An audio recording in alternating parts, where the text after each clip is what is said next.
Do you know what I find most saddening about this whole Isak situation where he's expressed his desire to explore other options away from Newcastle? Is that one, it just further compounds this idea that even if you are a big club, right, say Newcastle, Villa, Tottenham, Everton, historically well-established top division clubs, you haven't got a chance in hell of keeping any decent player if someone comes knocking. Let's be honest, this has to be a come and get me plea to Liverpool, right?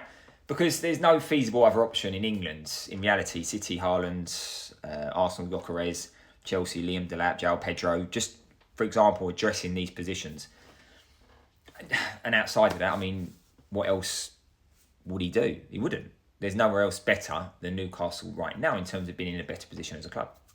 So if it's not Liverpool, then surely it has to be Real Madrid, because I look at teams across Europe and think, outside of that, what is there really out there for Isak? Especially someone who's valued, 130, 40, 50 million? That basically prices you out of 99% of clubs in world football. And this is why I fear for the future of the Premier League in terms of your so-called bigger clubs, and I could add to that list, ever being able to compete up here with your top clubs. Especially with PSR in place nowadays, stopping teams doing what City and Chelsea have done to propel them into that position to get that silverware. And I look at the Isak situation and think, well, what more could Newcastle really do to keep hold of him? Yeah, okay, pay him 300 grand a week earlier on, maybe, just maybe, who knows, but I still think we'd be in this position where he'd want to leave. And it's not for the want of Newcastle doing their business on the pitch to the best they can. Carabao Cup winners in the Champions League. Eddie Howe seems to have all the players pulling in the right direction as a club, but it's not enough to keep hold of Isak or for him to just want to commit to Newcastle. And that's worrying. And look, at Tottenham, when players were leaving, Harry Kane felt like a kick in the teeth, but you understood.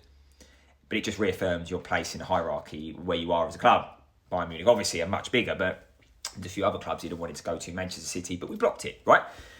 So I put this together in terms of, it's not strict in terms of accurate, but Liverpool title winners, of course, they're at the top of most desirable clubs. City, Chelsea, they've spent the money to get themselves into that position. They win trophies. Arsenal are in this weird position at the moment because they're still one of the top clubs, right? In my opinion, they still have an appeal as a club.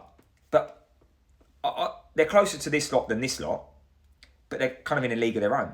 And then I go below this and I look at Manchester United and I think, I've got them there because United historically would be there, but they're going through a bad patch / decade. But make no mistake about it, if Amorim gets it right this season, Mbeumo, Cunha, come good, they get back into the Champions League, all of a sudden you're looking at different beats for Manchester United because of the legacy of the club. And that's why I feel like, will these teams ever create this legacy to the degree that some of these clubs have done?